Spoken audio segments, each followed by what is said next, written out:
Salam, salam, outsider, le débrief commence maintenant. Le Barça l'emporte aujourd'hui 3-2 à domicile face au Celta Vigo. Une performance difficile, une performance compliquée, mais à la fin, le Barça récupère les 3 points. Dans un championnat où il y a le Real Madrid, une équipe de bandits, une équipe qui n'a aucune pitié, une équipe qui, même quand ils jouent mal, ils réussissent à aller chercher les 3 points. C'était important et primordial pour le Barça aujourd'hui de gagner face au Celta Vigo. Le Celta Vigo n'est pas un adversaire facile pour le Barça, ça nous tous on le sait. Pourquoi? Parce qu'il y a Yago Aspas.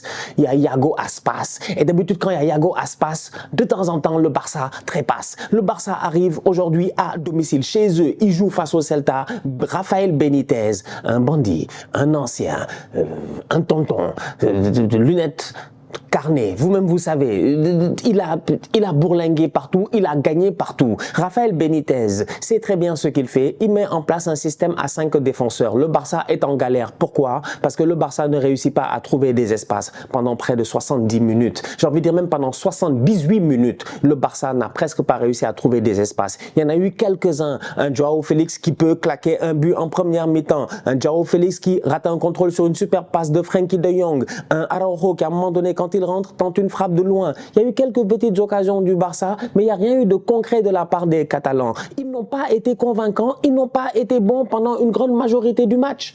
C'est pas normal. C'est une équipe qui vise quand même, si je ne me trompe pas, la victoire en Ligue des Champions. Vous nous avez fait 2 manitas d'affilée.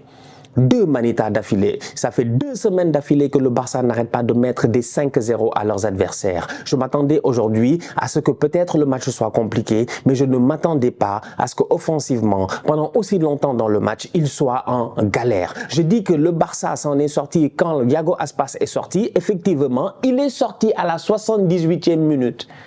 Et tu sentais que le Celta Vigo avait perdu l'âme du capitaine. Aspas, il est sur le banc. Quiconque a vu le match sait comment le réalisateur était sadique. Le nombre de gros plans qu'il nous a fait sur la tête de Aspas. Mais Aspas, il avait la haine. Comprenez pas. Quand il sort, c'est 2-0. Quand il sort, le Barça est à terre. Le Barça est en galère. Tu as un système de jeu, 5 défenseurs, 3 milieux de terrain, 1, 2, 3. Ils sortent Bamba, Larsen, Aspas. Bamba, Larsen, Aspas, De La Torre. Ça sort à gauche et à droite.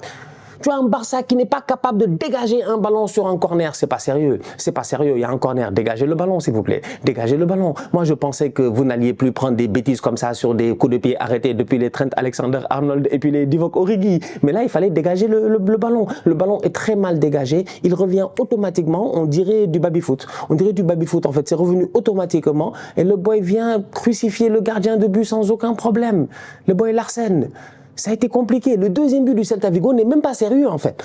De où est-ce que l'autre, Baldé, il va là-bas, il essaie de faire un dribble, il perd le ballon et après il fait même pas le repli. Il faut que Bamba parte pour que Baldé allume dans sa tête en se disant « Oh zut, il faut que je le rattrape ». Vous êtes un club qui se bat pour la Ligue des Champions. Bon, on me dira encore Stanchi est trop dur avec le Barça. Mais comme j'ai toujours dit en fait, c'est que les couleurs, c'est comme un enfant qui va à l'école. Il y a des boys là, dès que tu leur dis trop bravo, ils ne se gèrent pas. En fait, de temps en temps, il faut être dur avec eux, tu vois. Il faut leur dire que non, les gars, vous ne vous gérez pas, très très souvent. Parce que c'est pas normal que Ferran Torres, ces derniers temps, il fait des grands matchs. Aujourd'hui, il arrive, mais il me rate 2-3 occasions où je me dis, je m'attendais à ce qu'un Ferran en forme, comme il l'est en ce moment, il marque. Mais ce n'est pas le cas. Donc, tu as une équipe du Barça qui, malheureusement, est insuffisante pendant une trop grosse partie de la rencontre. Pour moi, le deuxième but qu'ils encaissent de la part du Celta, c'est vraiment, en fait, c'est grave. C'est grave que le Celta fasse une contre-attaque coast to coast. Coast to coast. On dirait un joueur de basket, il a quitté son camp pour aller dunker dans l'autre camp. Et encore, au basket, tu me diras que le terrain, il est vachement petit. Là, les gars, ils sont sortis le ballon sans aucun problème. Tac, tac, tac, pa, bamba, pa, pa, pa. Espace, petit espace. Quand même. Franchement. Non, je suis désolé. Je ne peux pas venir ici et dire non, bravo au Barça, top performance de leur part. Robert Lewandowski s'est géré, il a claqué un doublé. Joao Félix s'est géré, la passe décisive qu'il donne pour Lewandowski est magnifique. Oui, mais ça dure pendant 10 minutes. Un match de foot, c'est pas 10 minutes. Tu vois, c'est ça le problème. Donc, à la fin, il gagne. C'est pour cela qu'en début de débrief, j'ai dit bravo au Barça pour la victoire. Parce que la victoire est importante. Quand tu sais que dans ce championnat-là, les méchants, les madrilènes, eux, c'est pas une question de bien jouer ou mal jouer, c'est une question de rentrer avec les 3 points. C'est ce qu'ont fait les Coolers aujourd'hui. Donc, partant de ce postulat-là, tu as envie de les applaudir. Mais connaissant le Barça de Xavi, sachant que Xavi vient en plus de cela de renouveler son contrat, je m'attendais quand même à ce que les gars viennent nous mettre une troisième manita. Absolument pas. Ils ont galéré aujourd'hui comme pas possible. Ça a été difficile. Mais au milieu de terrain, ça a été difficile de se retrouver. Les positionnements défensifs, ça a été difficile. Tu regardes l'équipe, tu te dis, mais quand Marcos Alonso il est sur le terrain, il t'apporte beaucoup offensivement. C'est vrai, il peut amener beaucoup offensivement. Mais défensivement, il ne faut pas qu'il oublie des fois de faire des replis. Franchement, surtout qu'il n'a pas l'apport de João Cancelo. Parce que Cancelo fait encore une fois une top performance. Passe décisive sur le but de Lewandowski. Buteur sur la passe de Gavi. En fait, Cancelo est... De temps en temps, il prend des risques. Des petits ballons, il lui a rien demandé dans l'axe du jeu, et ballon perdu et tout. Même, je pense, c'est Joe Bamba qui va demander un penalty alors que Gavi, je pense, ne le touche pas. Donc, Cancelo prend des risques. Mais Cancelo, même s'il prend des risques, offensivement parlant, il t'apporte tellement. Mais Marcos Alonso, c'est pour venir faire des vieux centres fatigués, tout ça, etc. C'est pas sérieux. Donc, aujourd'hui, à la fin de ce match-là, tu regardes le Barça et tu te dis, waouh, ils ont pris les 3 points, ils ont perdu Frenkie de Jong, j'espère que c'est pas trop grave, parce que déjà que là, on sait tous qu'ils ont besoin de Pedri. En tout cas, pas besoin forcément, mais ce serait bien que Pedri fasse son retour. Araujo a fait son retour, ça c'est déjà de bon augure, mais tu t'attends à beaucoup mieux de la part de cette équipe du Barça là, à domicile. C'est plutôt ça en fait.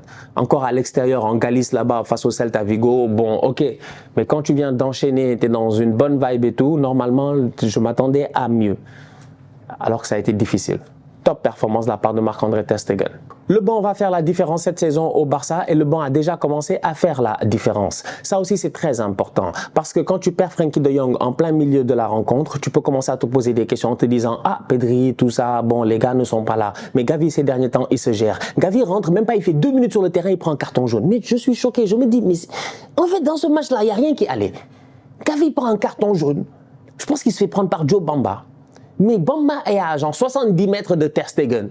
Il se débrouille pour essayer de l'attraper. Mais laisse-le partir, il va pas aller loin. Même si le Bamba, il a fait un excellent match, il va pas aller très très loin. Laisse-le partir, non. Il l'a attrapé, il prend un carton jaune. Tout le match, il joue avec une épée de Damoclès sur sa tête. À un moment donné, tu te dis que cette épée peut tomber à tout moment. Gavi peut être crucifié, Gavi peut sortir du match carton rouge. Mais Gavi se gère, il prend pas de carton rouge, il donne une passe décisive.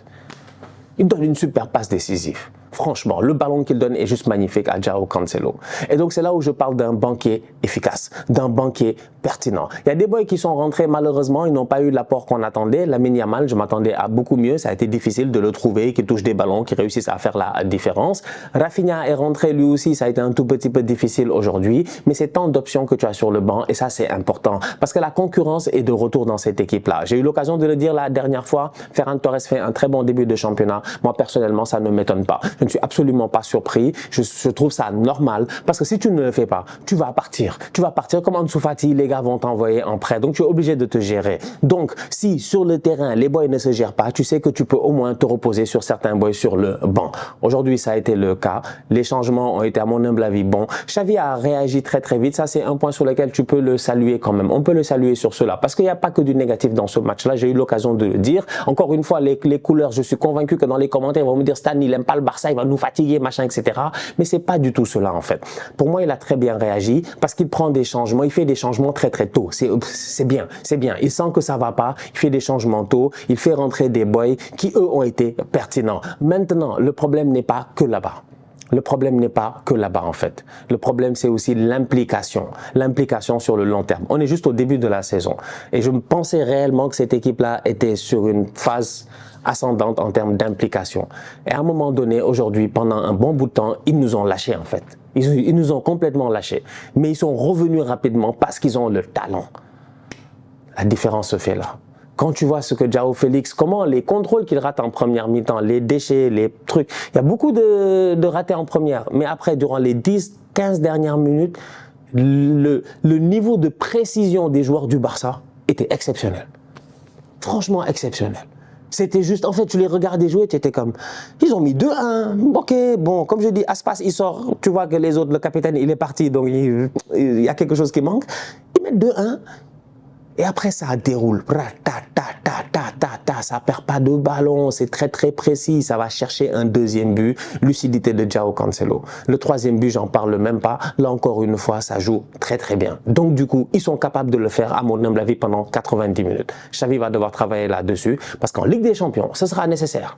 Ce sera nécessaire. Il va falloir élever le niveau et l'intensité sur le long terme. Ils nous ont montré qu'ils ont l'intensité. On sait que ce Barça-là, dans un bon jour, ils peuvent jouer contre n'importe quelle équipe aujourd'hui au monde. Franchement, ils ont changé rapidement. Je pense qu'ils ont changé rapidement. Ils sont redevenus un club qu'on doit respecter, même si ces dernières années, ça a été difficile. Quoi qu'ils te diront qu'ils ont été champions d'Espagne il n'y a même pas quelques mois. Donc sur ce point-là, on est d'accord. Mais est-ce qu'ils sont capables de sortir le genre de performance qu'ils nous ont sorti aujourd'hui en 10 minutes? Est-ce qu'ils peuvent le faire plus longtemps durant un match?